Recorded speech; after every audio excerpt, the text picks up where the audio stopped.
8, You're watching 7, Experience Comic Culture and Sales. 5, Streaming live daily to 4, Facebook, YouTube, 3, Twitch, and Twitter. 2, 1.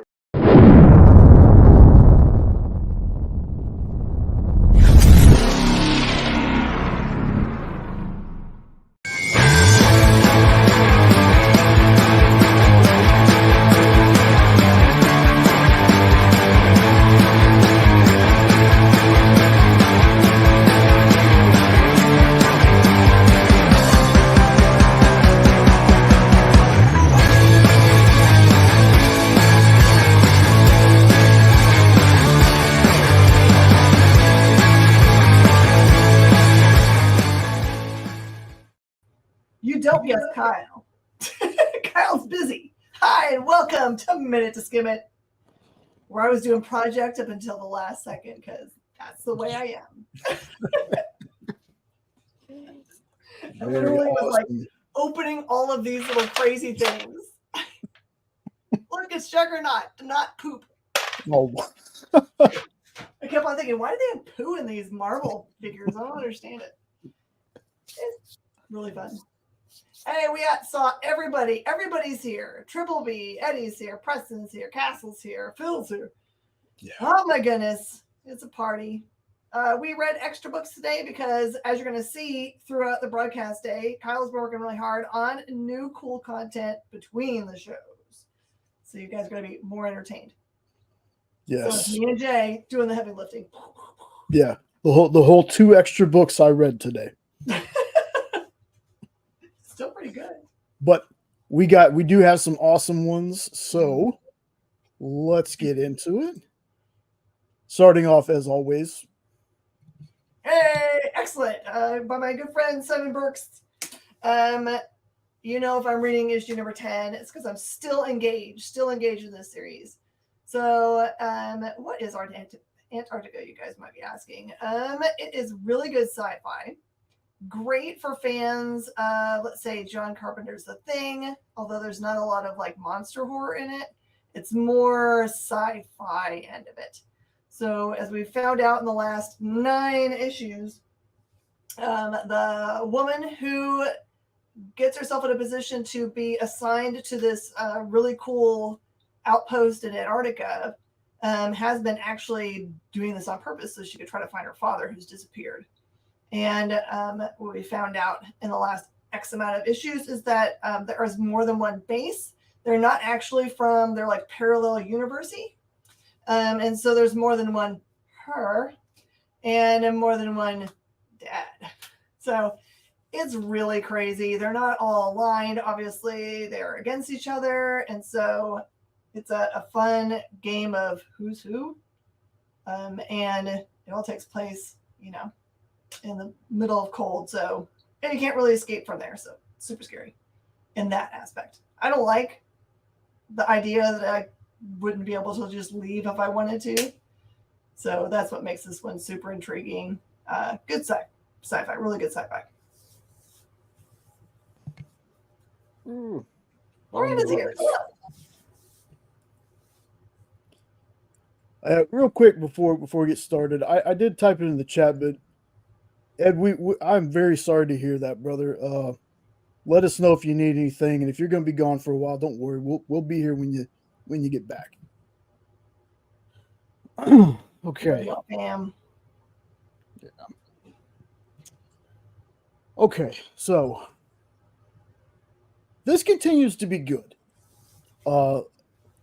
This is more of a. I don't want to call this a filler issue because it's not a filler issue. It's more of a setup issue. We're introduced to a new character named, are you ready for this? Emily Besler. Think about it. Miss Jen got it. I thought that was clever. I chuckled when I read it. I thought it was clever.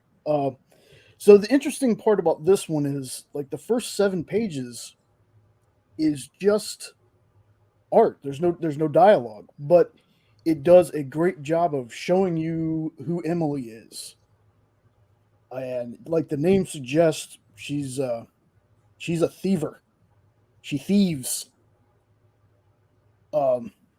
We find out that it was Emily who released the goats into Cruella's fashion show that chewed up the dresses from the last issue. Oh. And now she has a plan to steal the royal family's crown jewels. And to get Cruella to help, she entices her with these apparently super rare fabrics that you can't get very easily. And Cruella decides, okay, well, I'm going to need some help from some friends. Now, most everybody should know who those friends are. I'm not going to spoil it in case you don't know who those friends are, but they're two people she's going to go squeeze. And she ends up talking to them, and the plan is set. And I think the next issue is when we're going to start seeing that come to fruition. But that's where I'm going to lead.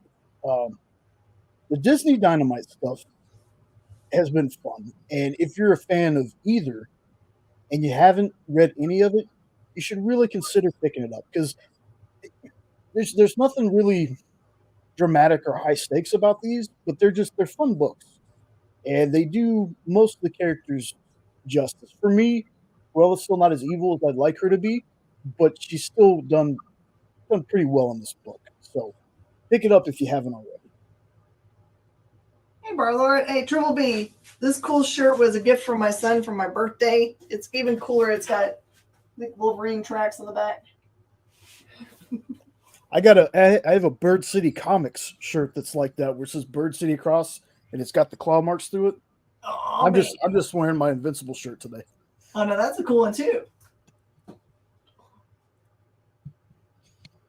Okay. It wasn't the big stretch to put these two universes together. This is the second series. When you on the regular have a baddie that likes to throw weird creatures at you, why wouldn't they just throw the best kaiju there is, Godzilla? So I don't know what the tie is between this series and the first series is, because I can't remember how that one finished.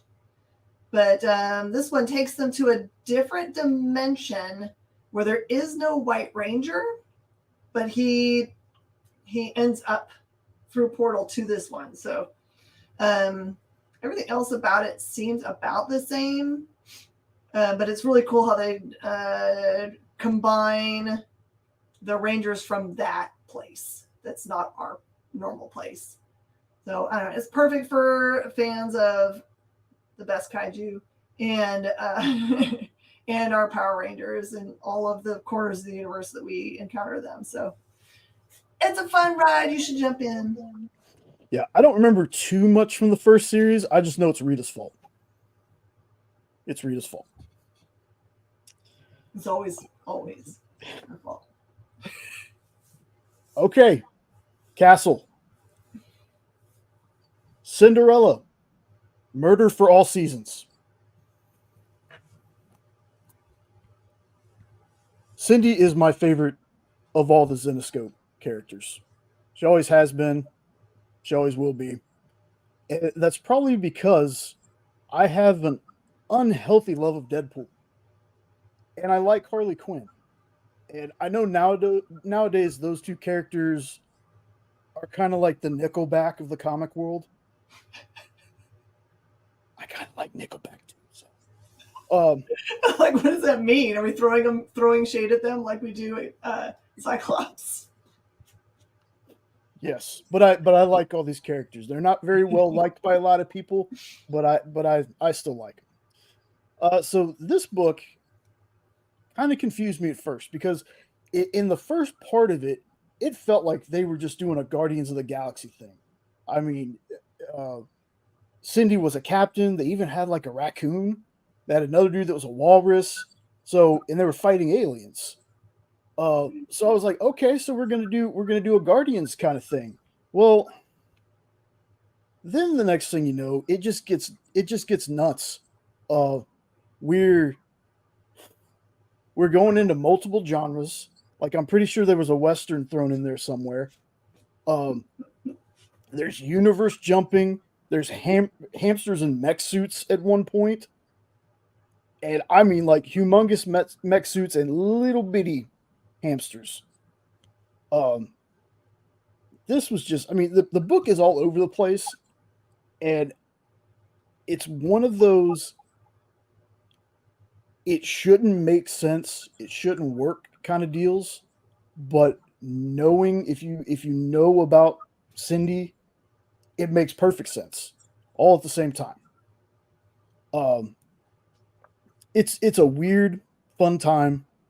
And this is one of those books that I would also say, Zenescope fan or not, I would check this out. The art is so good, and you'll see me do that for a couple of books tonight, but the art's very good and the story's just a wild fun time.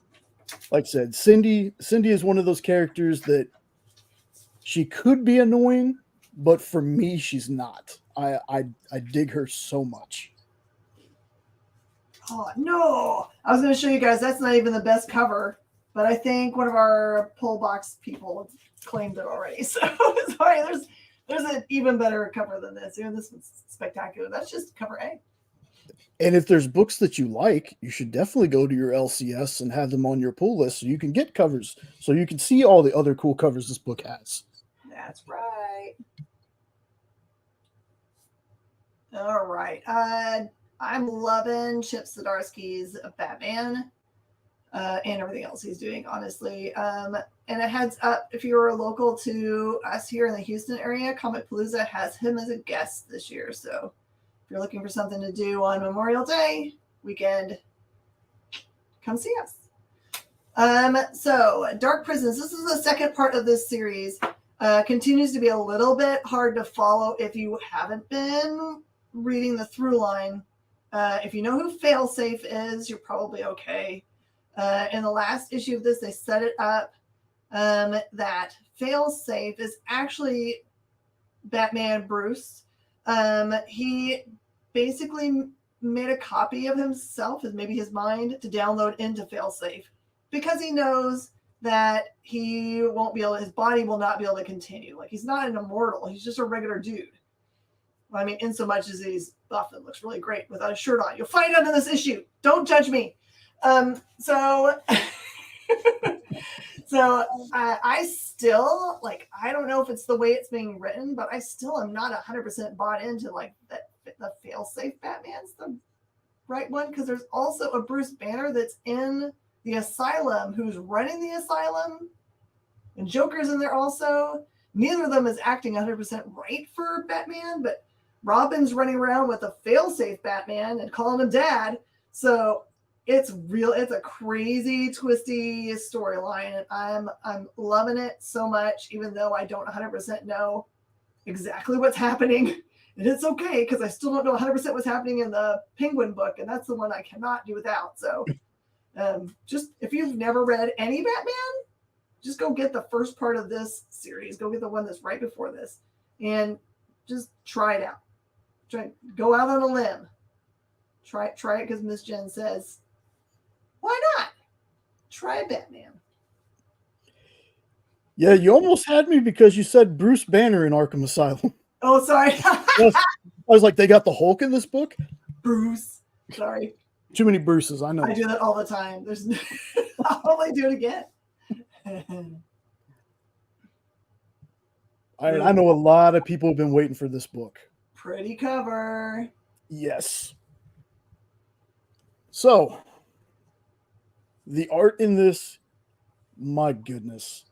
This is another book that the art is so good. Like, it's a new character design, but not, it's enough to make it different, but not so different to where you're like, what was the plan with this?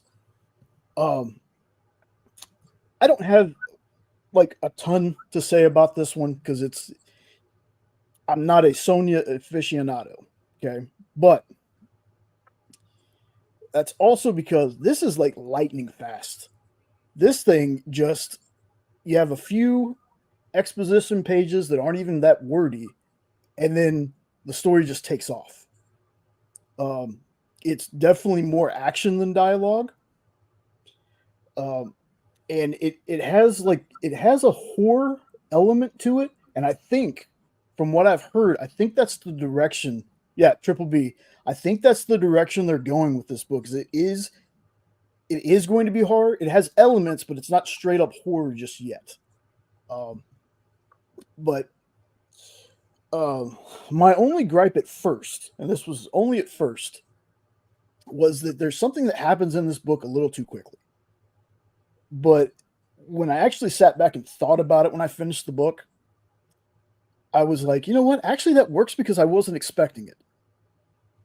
You know, I was expecting something completely different. I was expecting something I can't say because I don't want to spoil it for you, but I was expecting something and it didn't happen, but it happened. Something else happened. At first, I was kind of bummed, but then I was like, it caught me off guard. It caught me off guard. So, okay, it does work. This I would say to people that this is actually a good jumping on point too. Some of the things they do with Sonya sometimes, and they don't do it too much now, but there was like 6 or 7 Red Sonya series going on at the same time, and they've kind of cut it down to the 2 or 3, but each one is self-contained. So, you know, and if I haven't talked you into the other series of Sonya that I really, really dig, maybe I can talk you into jumping on this one. This, like I said, it feels self-contained. You don't have to have like prior knowledge. It does a very good job of basically explaining Red Sonya. You get her character right away. You don't even need a whole bunch of exposition. It's just the actions and her mannerisms. You kind of get the feel of she doesn't take guff from nobody. Like I said, it's fast paced, action packed, and if you end up digging this was written by Steve Niles, who did 30 Days of Night. I think a lot of people might be familiar with 30 Days of Night. And not only did Steve Niles, I believe our very own Dan Wickline has written for 30 Days of Night as well. So cheap plug for Dan because we love Dan. But yeah, this one, if you were excited for this one, I think you're going to be pleasantly surprised. So I wouldn't say face-meltingly good yet, but it has the potential. It has the potential. Oh, I love me some Usagi Yojimbo. And I like the way they're doing them now. They're doing them in little, I think this is a 3-issue arc. So they have the legacy numbering on these, but they are pretty self-contained. All you need to know is that there's Usagi on the cover, and that's his cousin that's traveling with him. And in this one, they are, like usual, they usually travel just by walking between towns. And they encounter someone that's appears to be being attacked by looks like roving bandits, really. In this case, cats. I just love how like bandits that stick together are the same species. I don't know. In that universe, that's the way it works. And there's one in the front there. You can see him. And the cool thing about this is what they presuppose about this encounter. Later on in the book, they find out they misunderstood what was going on. So it's really good. You get to see them interact with. They finally make it to a town and interact with a bunch of people that are there. Those interactions are very interesting. And yeah, this art is always awesome. I every once in a while just kind of like draw myself out of these books and just like look at them and realize that it's one person doing everything. That Stan's doing the lettering, which he's gotten lots and lots of awards for. He still hand does everything in these books. There's nothing digital about them. And as a matter of fact, he's said, you know, pretty straightforwardly, like he's going to keep doing all of them. So I just love that about this kind of stuff. But you can support something that he started out doing everything and he's continuing to do everything. It's been decades of doing this one character with lots of love. He's also going to be here at Comic Palooza. Oh, so excited. So excited. It's almost like we planned this review stream. Not true, though. Also, if you dig back in the talking shop part of the experience, Miss Jen did an interview with Stan, and it was lovely. Stan's a lovely person. He really is. The sweetest. I saw this on my list. You knew I was gonna grab it. This is wild. This one is a wild one. It's Cassie and Vlad saving Image heroes from Slash. Really? Now, the thing is, so I know there are very few characters from Image outside of like the big ones that I know. So I don't know if these were made up Image characters or if I think some of these are real. Well, the one back behind her on the one side is Super Patriot, and then there's Shadowhawk there. I don't know who the other person is, though. That's probably one of the young bloods. Miss Jen unknowingly ruined my joke. No! That's okay. What I was gonna say was there appears to be one that rhymes with Hadodoc. Eddie, smart eye. I didn't see that. Hers says kiss it. Hers says kiss it. She's had the bat the whole time. Okay. I've been reading Hack Slash for a long time. She's always had that bat. Okay. But there's also another character that he looks like he should be calling you bub, but it's not that character.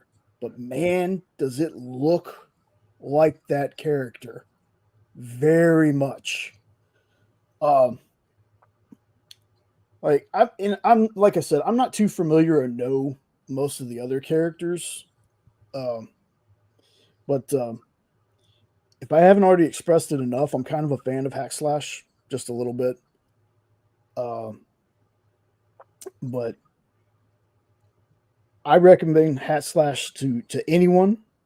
Most of the series and one shots, you can pretty much jump into everything.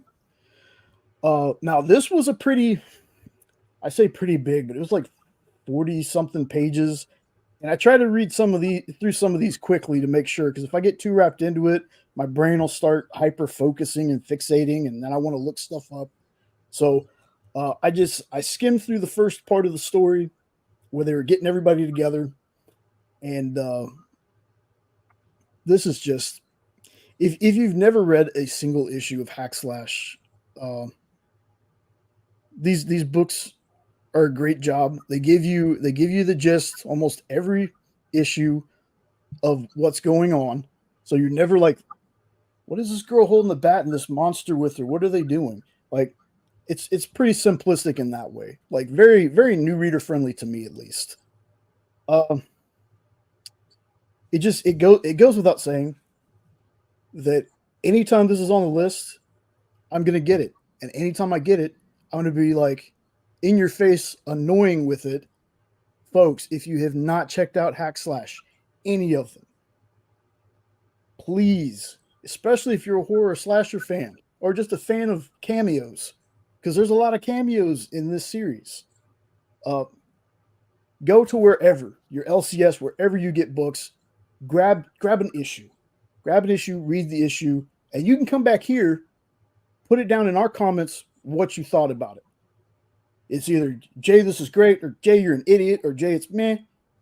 Doesn't matter to me. Just as long as you give it a shot. Because this book is like an underrated gem to me. So that's my spiel. We'll move on now. Before I get too Andesius, I sure hope so. I hope that they continue on. Although Chip usually has an end game he's working towards, so probably there's a finish line for Avengers Twilight, but I do love that universe that he's built. This was a big surprise for me. I should have known better because the the team that's on this book is really great. So this is I'm going to say it's a Kogan, brutalizer of gods. This feels like such a well thought through, rich universe. I'll set it up this way so I don't spoil it for you. It's some of the most amazing art, but it really is gods versus gods, one of which created much of what he created on his world while drunk. He is a drunk god, quite literally. And one of the characters in this book, I believe, is the offspring of a god. So it's really neat because you have gods that are irritating to other gods. There's really awesome character design and creature design in this book. I'm just flabbergasted. And it does a great job of kind of like doing big epoch snippets of like, here's where we're going. I'm really bought into this universe, and it's really, by the cover of it, is totally not my jam. I don't like anything that seems like it's fantasy. That's not really my thing. But this is kind of like someone took the best parts of God Country and just focused just on the gods part and not anything that happens in West Texas. And it's really good.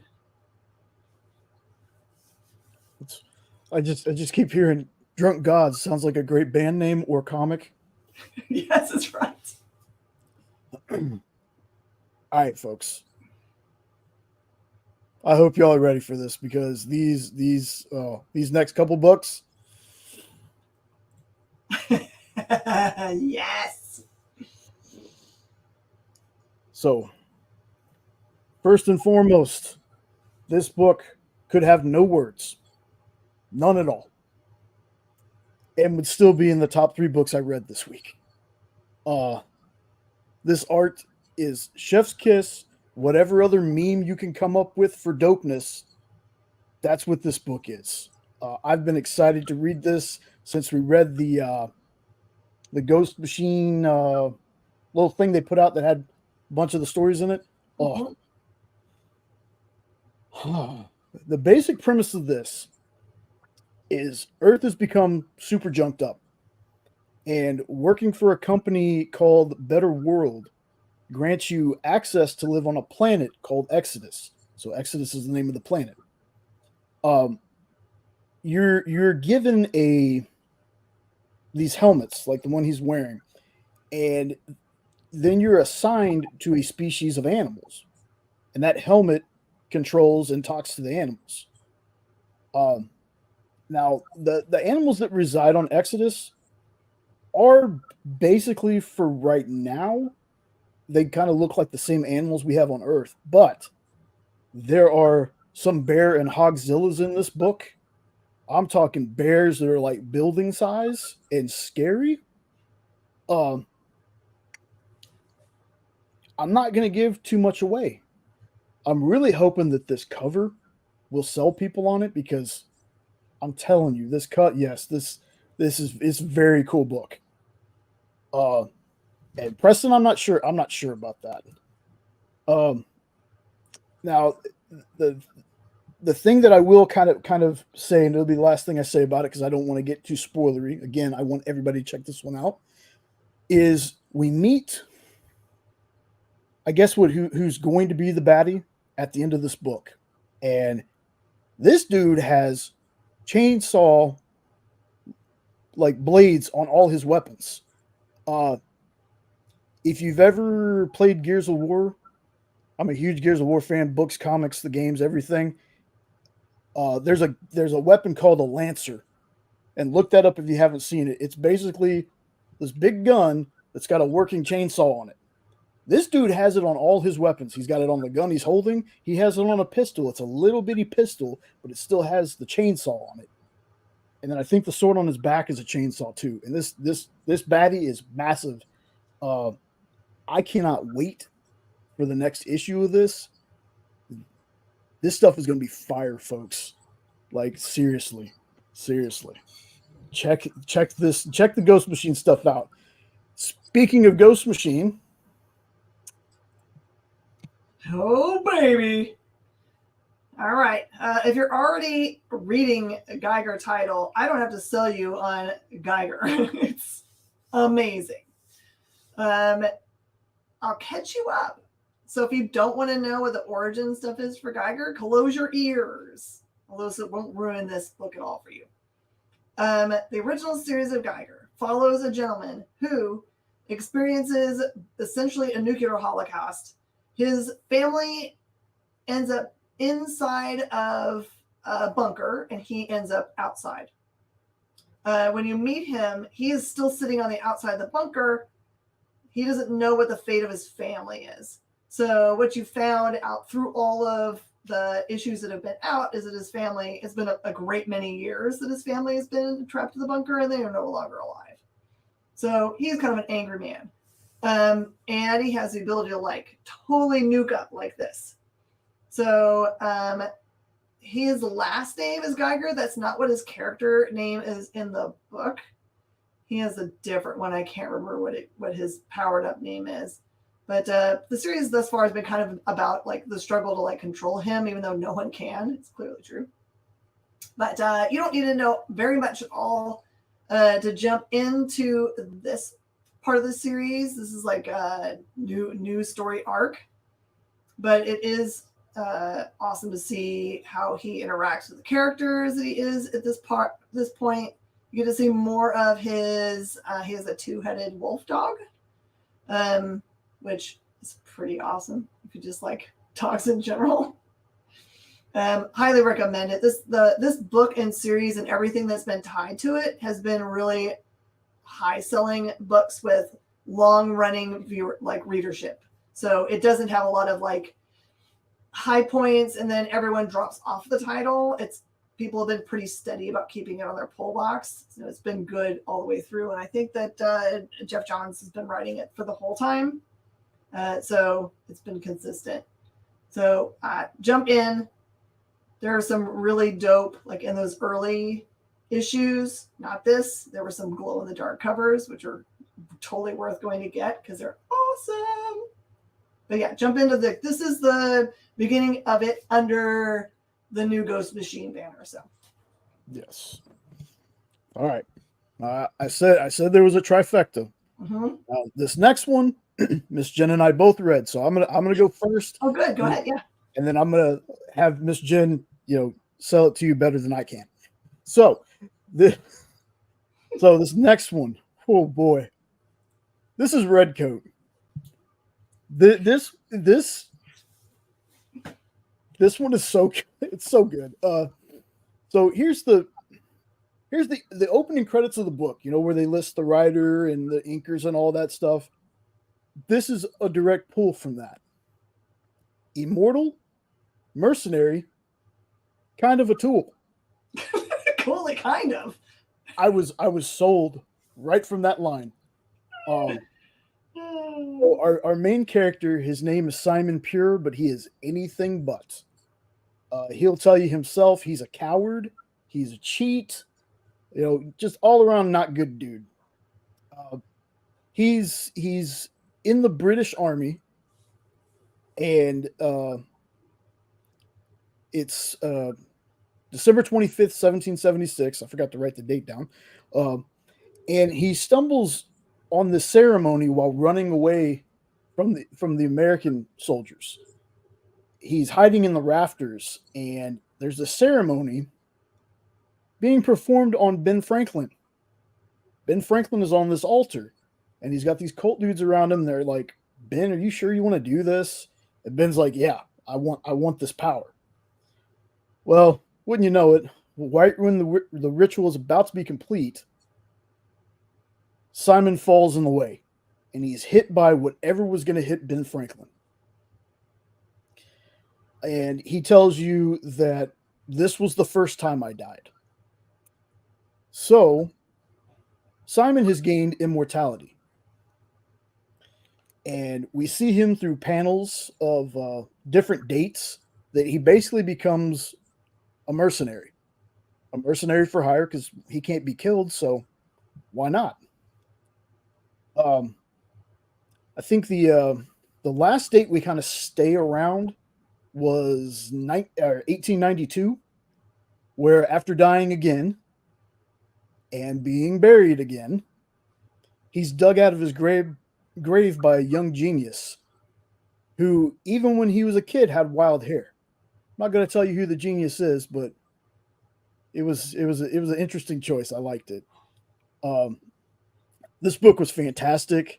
The Ghost Machine world that includes Rook and Geiger. This is shaping up to be something that could be right on the level of all the other connected universes. Like, this is one that I would tell you right now is your opportunity to get on the ground floor, and that you should go to your LCS. You should put Ghost Machine just put Ghost Machine books on your pool, because I think this thing is going to take off.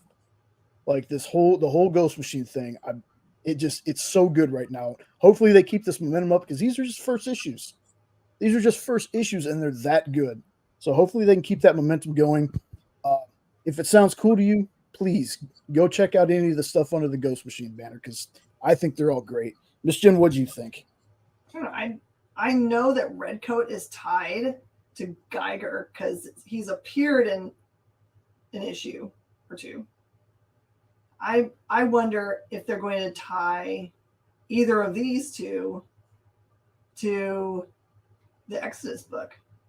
Well, I think in the thing that we got, the sampler, I can't remember what it was called. I think they showed us a timeline, like a fake timeline where all these characters fit in. So I'm going to go back and look at it, because I'm super intrigued how they're going to be able to fit it together. I like Redcoat because it uses historical people like Franklin, Revere, and those guys to tell a story, a through story. So it feels a little bit real, even though, that the Franklin thing didn't happen, unless you're, a big fan of, triangles in societies, which we can't name.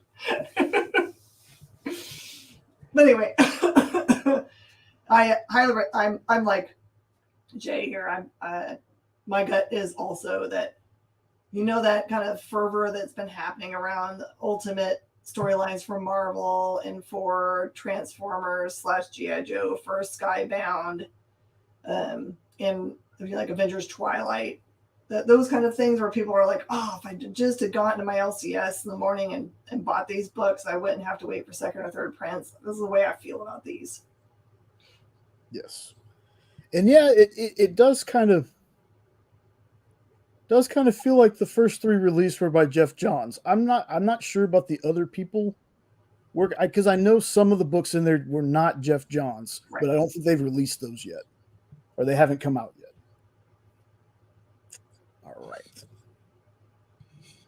All right. Okay. Spider-Man Shadow of the Green Goblin here goes. This is an interesting book because I really don't like it when books go back and touch on origins. I'm like, come on, how many times are we going to tell the origin here? It spends 2 pages talking about origin. And then I feel like there's a lot that has happened in the comic books that the movies have changed. So this gets you back to center about when the Spider-Man character, when he got bit in relation to when he knew Gwen, when he knew the Osborns, and those kinds of things. So that realigns this stuff. I am not knowledgeable enough to know whether it's a correct alignment or if they're aligning it so that it fits the narrative that they want for this story. Okay. So this one is more focused on early days of Peter, the heart-wrenching, like there's a whole part in there that it's the reason I read books where it's really him having introspection about the fact that he knows that he and Aunt May are lying to each other when they act like everything is cool, even though he sees the last notice bills that are on the kitchen table and the look that's on her face when she says everything is okay. This is obviously post Ben dying. And and him saying that everything's working out on his end. It's really cool. Slice of life, beginning of, you can see where they're going here. It really is going to be about Green Goblin, but there's a new character introduced in this book who is the Proto Goblin, which you don't know is that Harry might have tried it on somebody else at the laboratory first. So if you like first appearances, don't miss it.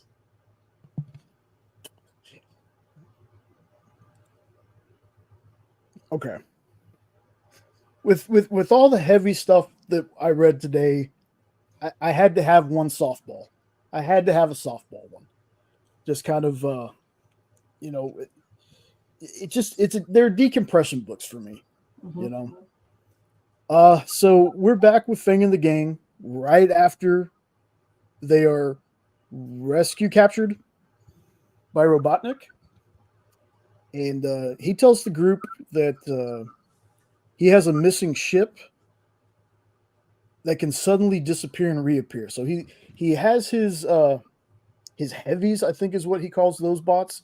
His heavies are on this ship, and it starts disappearing and reappearing. Well, he tries to get them to come back, and there's something wrong with the bots because they're kind of like, no, we have to check the oil pressure of this. And Robotnik's like, well, you already did that. And then they're like, well, we have to check the windscreen for cracks. Like the robots are acting super strange. But so it disappears. So Fang thinks that the ship might have acquired the mythical, I think it's the 8th Chaos Emerald, or maybe the 9th. I can't remember which number it is, but it's one that apparently doesn't really exist according to everybody else. Fang's been looking for this the whole time. So Robotnik makes a deal with them. He's like, if you find my ship and you give me this emerald, if it's there, any debt we have, they're all settled. So Fang agrees, and they go and they find the ship. But there's things happening. Don't know if it's a bug in the program, but it feels like the heavies kind of have minds of their own about what they're going to do. And everything on the ship isn't as it appears to be. And that's where I'm going to leave this one. I mean, like I said, this is a fun story where I don't have to use my brainy bits too much. You know, it's just let it wander, read, have fun with it. Decompression title, if you want to call it that. And, you know, it's all ages. So, again, with a lot of these all ages books, I say, if you have a kid in your life, you know, maybe pick this up for them. Not only because it's fun, but comics are also a great way to teach kids how to read. So, you know, if you have trouble with your younger children, they're having trouble reading, get them a friendly comic and show them to read that way. For a lot of kids, that works. So, and also, if you're reading a bunch of stressful comic books, it's a great way to de-stress. Yeah. Who's the duck? I don't remember a duck in the Sonic game, Eddie says. Oh, my goodness. Ed, I'll have to look that up for you, man. I forget the other two. Fang is the only one I care about, to be honest with you. Golly. Everyone else is dead to him. All right, Deadpool number 1. Hot off his breakup from the love of his life, Deadpool is trying to just live life as a single guy who knows he has a kid out there. He really misses his kid, by the way. But also in the breakup, he got the family dog, who just happens to be a symbiote named Princess, who looks like a dog. So really, he's just trying to figure out how he's going to make money like usual, like a single dad would, except for he does killy bits. And the writing in this is just so 100% Deadpool, just great. Like even the opening page has got a fourth wall break. I can't get enough of the banter between the dog princess, who, because of the symbiote, he uses to eat his enemies, which is awesome. So yeah, I know what you're thinking. It's just another Deadpool book, but I really, really enjoyed it. And I think there's a new baddie named in this one, and I can't remember what they named him, so I apologize. Some of those names is like, it made a lot of sense when I was reading it, and then I was like, nope, that's not going to stick. I remember Princess. How's that? Look, you put Hydra Bob and AIM on a cover, pretty much got me. Hydra Bob's best. I think my favorite book still of just like random books is the single shot that they had about his, it was like was it like Bob's worst day or something? Yes. Alrighty, everyone. I believe that is all the books for today. What? No. Yeah. We're way faster without Kyle. I know. Kyle and his meandering through. We miss Kyle. My favorite thing about a Kyle review is it starts out like he wants to burn it with 1,000 suns, and then turns out that it's the best book on the planet. I love how he does that every time too. I'm like, oh man, I was thinking he was gonna like this one, and then he's like, oh no, it was great.